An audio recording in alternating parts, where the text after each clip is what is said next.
Praise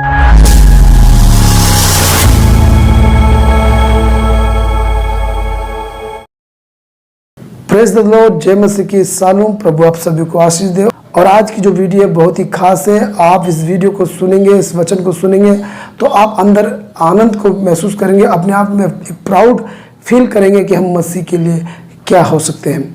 तो हम विषय में जाएंगे। तो हमारा आज का विषय है कि हम मसीह के लिए क्या हैं। हम मसीह के लिए पात्र हैं, हम मसीह की सुगंध हैं, हम मसीह की पत्रियां हैं, हम मसीह की राजदूत हैं और हम मसीह के सहकर्मी हैं। तो इन 5 बातों को हम बाइबल से देखेंगे और जानेंगे कि हम कैसे परमेश्वर के राज्य के लिए, मसीह के लिए इस्तेमाल हो सकते हैं। तो हम पहला पॉइंट देखेंगे, मसीह का पात्र। हम वचन देखेंगे 2 तीमुथियुस 2:20। बड़े घर में ना केवल सोने चांदी ही के पर कांट और मिट्टी के बर्तन भी होते हैं, कोई कोई आदर का और कोई कोई अनादर के लिए। 21 पद, यदि कोई अपने आप को इनसे शुद्ध करेगा तो वह आदर का बर्तन और पवित्र ठहरेगा और स्वामी के काम आएगा और हर भले काम के लिए तैयार होगा। देखिए यहाँ पे परमेश्वर का वचन कह रहा है कि बड़े घर में सोने चांदी के बर्तन, मिट्टी के बर्तन होते हैं, परंतु यदि कोई इनसे शुद्ध करेगा तो वो पवित्र ठहरेगा और स्वामी के काम आएगा, भले कामों के लिए तैयार रहेगा। तो हमें किससे शुद्ध रखना है? तो हम 22 पद को देखेंगे। जवानी की अभिलाषों से भाग और जो शुद्ध मन से प्रभु का नाम लेते हैं उनके साथ धर्म और विश्वास और प्रेम का मेल मिलाप का पीछा कर। देखिए ये पात्र को कैसे पवित्र करेगा, ये हमारे जीवन को, शरीर को बताता है। लिखा कि जवानी की अभिलाषा से भाग और जो धर्म और मेल मिलाप का पीछा कर और ऐसे लोगों की संगति कर, और जो लोग शुद्ध मन के हैं उनके साथ धर्म मेल मिलाप का पीछा कर, तब तू स्वामी के काम आएगा, उसके लिए इस्तेमाल होगा। हम एक और वचन देखेंगे, दानियल की पुस्तक उसका 5 अध्याय उसके 1 पद से लेकर 5 पद तक। यहाँ बेलशस्सर नाम का एक राजा है। बेलशस्सर नामक राजा ने अपने 1000 प्रधानों के लिए बड़ा भोज किया और उन 1000 लोगों के सामने दाख मधु पिया। 2 पद, दाख मधु पीते पीते बेलशस्सर ने आज्ञा दी कि सोने चांदी के जो पात्र उसके पिता नबूकदनेस्सर ने यरूशलेम के मंदिर में से निकाले थे उन्हें लाया जाए कि राजा अपने प्रधानों और रानियों और रखीलियों समेत उनमें पिए। तब जो सोने के पात्र यरूशलेम में परमेश्वर के भवन के मंदिर में से निकाले गए थे वे लाए गए और राजा अपने प्रधानों और रानियों और रखीलियों और समेत उनमें पीने लगा। वे दाख मधु पी कर सोने चांदी, पीतल, लोहे, कांट और पत्थर के देवताओं की स्तुति कर ही रहे थे कि उसी घड़ी मनुष्य का हाथ से की कई उंगलियां निकलकर दीवट के सामने राजमंदिर के दीवार के चूने पर कुछ लिखने लगी और हाथ का जो भाग लिख रहा था वह राजा को दिखाई पड़ा। बाइबल बताती जब राजा ने ये बात देखी उसके हालत खराब हो गई, उसका मन बहुत घबरा गया, व्याकुल हो गया और कप कपाने लगा, डर गया, भय से भर गया। और बाद में पता चला कि उसने परमेश्वर के पवित्र पात्रों का शोषण किया। तब दानियल आकर जो लेख दीवार पर लिखा होता है तनिकेल से उपासीन, उसका अर्थ बताता है कि हे राजा, तू तराजू में तोला गया, तू हल्का पाया गया और तेरा राज्य छीन कर दूसरे राजा को दे दिया जाएगा। ध्यान दीजिएगा, यहाँ पर हम देखते हैं उन पात्रों का शोषण किया गया और परमेश्वर के भवन के जो पात्र थे इस राजा ने गलत इस्तेमाल किया। उसी तरह हम मसीह के पात्र हैं, मसीह के राज्य के लिए, मसीह के लिए इस्तेमाल होने वाले पात्र। तो हम जब मसीह के पात्र हैं तो जब कोई प्रभु का दास या कोई अन्य जाति आपका शोषण करता है तो परमेश्वर की नज़र में वो व्यक्ति हल्का पाया जाता है, परमेश्वर की ओर से उस पर संकट आ सकता है। तो हम देखते हैं हम मसीह के पात्र हैं, उसकी महिमा के लिए इस्तेमाल होने के लिए। बाइबल बताती शाऊल बहुत ही विरोधी था, मसीह का कट्टर विरोधी था। वो जहाँ पे भी मसीहों को देखता था वहाँ पे मारता था, जेल में बंदी करके ले आता था। और वो इतना पागल हो गया था कि मसीह के विरोध में कि वो आग बबूला होकर वो हमेशा ढूंढते रहता था मसीह लोगों को कि मारे और जेल में डाले। और जब वो दशमीक की ओर जा रहा होता है तब परमेश्वर से उसकी मुलाकात होती है, प्रभु यीशु मसीह से। और यीशु का एक दर्शन पाकर प्रभु उससे क्या बोलता है हम देखेंगे। प्रेरितों के काम 9:10-15 पद में लिखा है, परंतु प्रभु ने उससे कहा, तू चला जा, क्योंकि वह तो अन्य जातियों और राजा और इजरायलियों के सामने मेरा नाम प्रकट करने के लिए मेरा चुना हुआ पात्र है। देखिए यहाँ पर परमेश्वर साउल को कहता है कि तू मेरा चुना हुआ पात्र है जिसे मैं इस्तेमाल करूँगा। अब हम दूसरा पॉइंट देखेंगे कि हम मसीह के लिए उसकी सुगंध है। हम देखेंगे दूसरा कुरिन्थियों उसका 2 अध्याय उसके 14 पद में लिखा है, परंतु परमेश्वर का धन्यवाद हो जो मसीह में सदा हमको जय के उत्सव में ले फिरता है और अपने ज्ञान का सुगंध हमारे द्वारा हर जगह फैलाता है।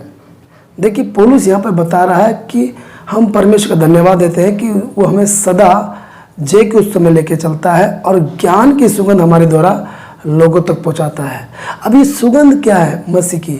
देखिए यीशु मसीह का सुसमाचार जो लोगों को बताना एक सुगंध है ताकि उनकी आत्मा बचे, नरक में न जाए। दूसरा है टेस्ट मनी, हमारी गवाही कि हमने कैसे प्रभु को पाया है। और देखा जाए तो पौलुस की टेस्ट मनी लोगों को आश्चर्यचकित कर रही थी कि लोग कह रहे थे कि ये वही पौलुस है, यानी कि ये वही साउल है जो पहले मसीह को मारता था, आज ये मसीह के लिए दुख भोगने को तैयार है। तो ये टेस्ट मनी लोगों को छू रही थी, लोगों को परमेश्वर की ओर लेके आ रही थी। तो हमारे जीवन में मसीह की जो सुगंध है वह सुसमाचार, परमेश्वर का वचन जो लोगों तक फैलाना होता है, और हमारी टेस्ट मनी, हमारी जीवन की गवाही जो एक मिलकर एक सुगंध धूप के समान खुदा को महिमा देती है और लोगों को प्रभु की ओर ले आती है। और यदि हम पुराने नियम में देखें, सुलेमान की कीर्ति हर जगह पूरे देशों में फैल गई थी, जिसकी कीर्ति सुनकर, जिसकी बुद्धिमानी की बातों को सुनकर सिबा की रानी सुलेमान के पास आती है और जब वो आकर देखती है तो कहती है कि मुझे तो तेरी बुद्धि की बातें जो बताई गई थी वो तो आधी बताई गई, मैंने तो यहाँ पर आकर देखा है। यानी कि उसकी जो गवाही थी, बुद्धि की बातें, उसकी कीर्ति एक सुगंध के समान थी सिबा की रानी के लिए, जो उसे खींचे ले आई। आपकी भी जो गवाही है, टेस्ट में नहीं है, जब आप चले जाए किसी के बीच में से, जैसे उदाहरण के तौर पर जब किसी ने सेंट लगाया होता है, वो सामने से आ रहा तो हमें मालूम नहीं होता, परंतु जब वो हमारे सामने से गुजरता है या हमारे साथ बैठा है और जब वो जा रहा होता है या हमारे साथ बैठा तो उसकी सेंट जो भी उसने लगा रखा है तो वो खुशबू छोड़ रहा होता है। और जब वो व्यक्ति चले जाता है या आमने सामने से निकल जाता है तो हमें लगता है कि इसने कोई सेंट लगा रखा है, बड़ी अच्छी खुशबू आ रही है, परंतु वो व्यक्ति तो चला गया, परंतु सेंट उसने जो लगा रखी वो खुशबू अभी भी हमारे मस्तिष्क में या मन में अभी भी वो महसूस कर रही है। यानी कि आपके पीठ पीछे आपकी जो टेस्ट मनी है, यानी कि आपके विषय में जो चर्चा की जा रही है, वही मसीह की सुगंध है। हम देखते हैं जब यीशु मसीह मुर्दों में से 3 दिन बाद जी उठा तो इमाउस के मार्ग में वो 2 व्यक्तियों से मिलता है जो यरूशलेम में ये बातें करते हुए जा रहे थे कि इन दिनों में यरूशलेम में क्या हुआ। तो यीशु मसीह जब उनके साथ हो लेता है, उनके साथ चलने लगता है तो उनसे बातें करता है, पूछता है कि तुम क्या बातें कर रहे हो।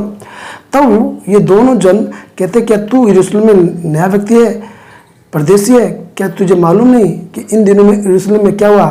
तब लिखा है लूका उसका 24 अध्याय उसके 19 पद में लिखा है, उसने उनसे पूछा कौन सी बात है। उन्होंने उससे कहा यीशु नासरी के विषय में जो परमेश्वर और सब लोगों के निकट काम और वचन में सामर्थ्य भविष्य रखता था।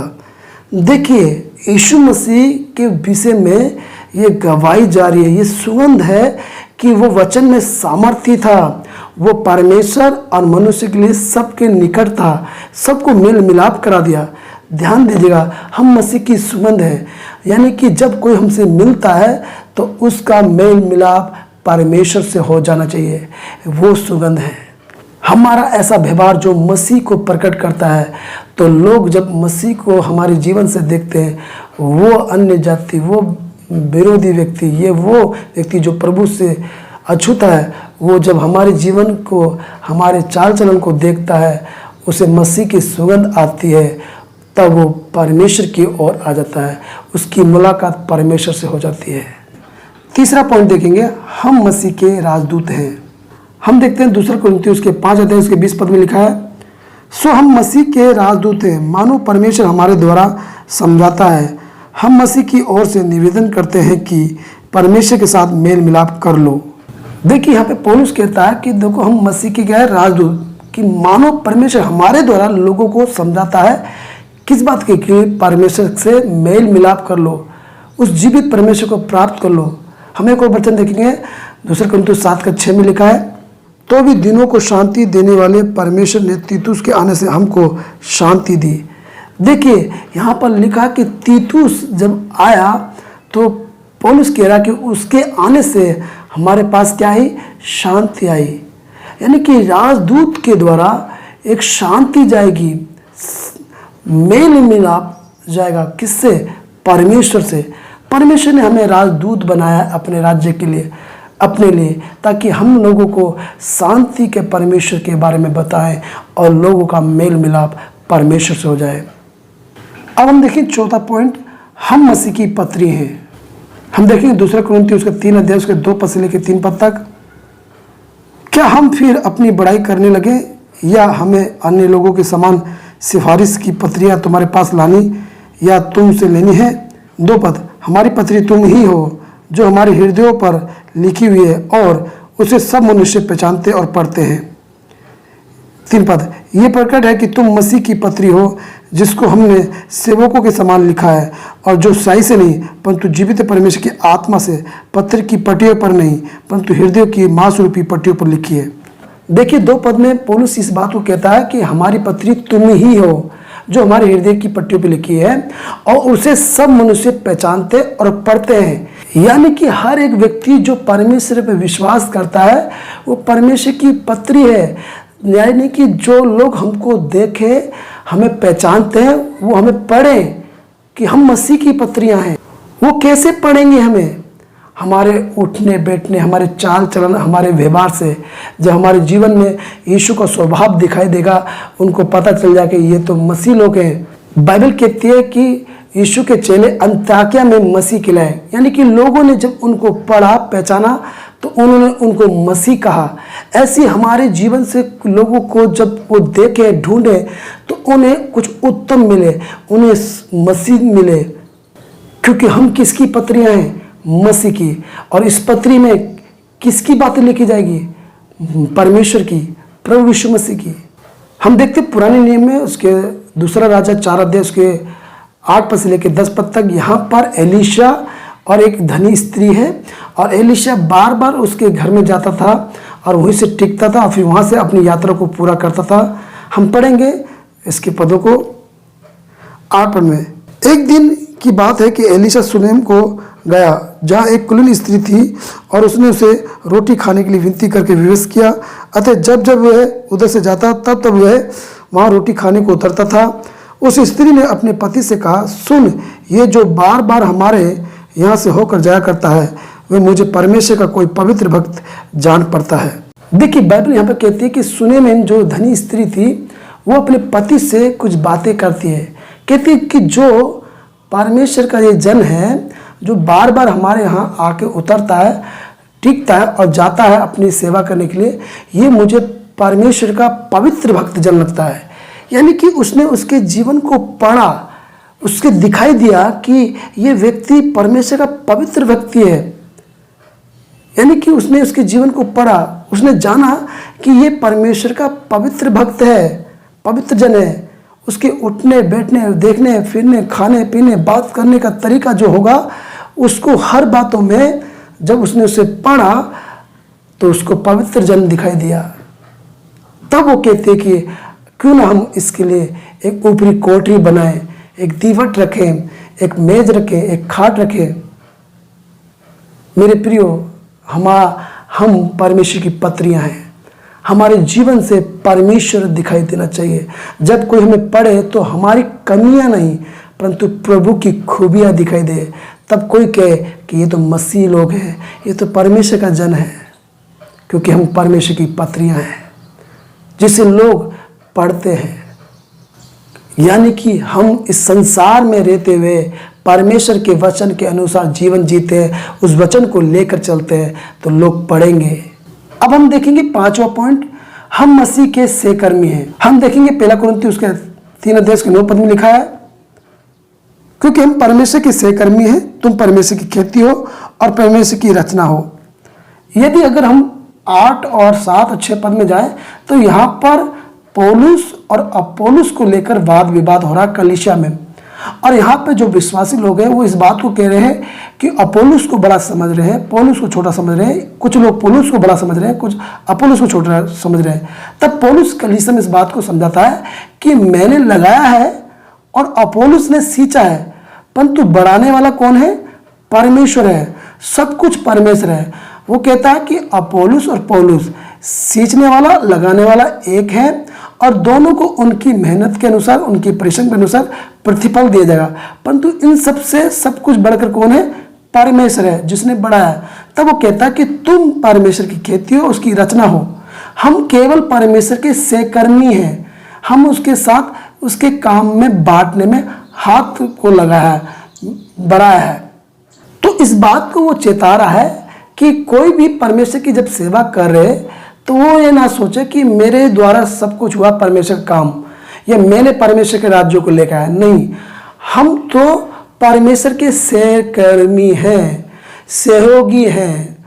काम तो परमेश्वर ही कर रहा है, वही उसका राज्य को बढ़ा रहा है, परंतु हम उसमें सहयोगी हैं। एक उसके साथ काम करने में हम सहयोग दे रहे हैं। तो हमको अपने आप को कुछ बड़ा नहीं समझना, कोई बड़ा परमेश्वर का दास नहीं समझना, प्रभु का जन।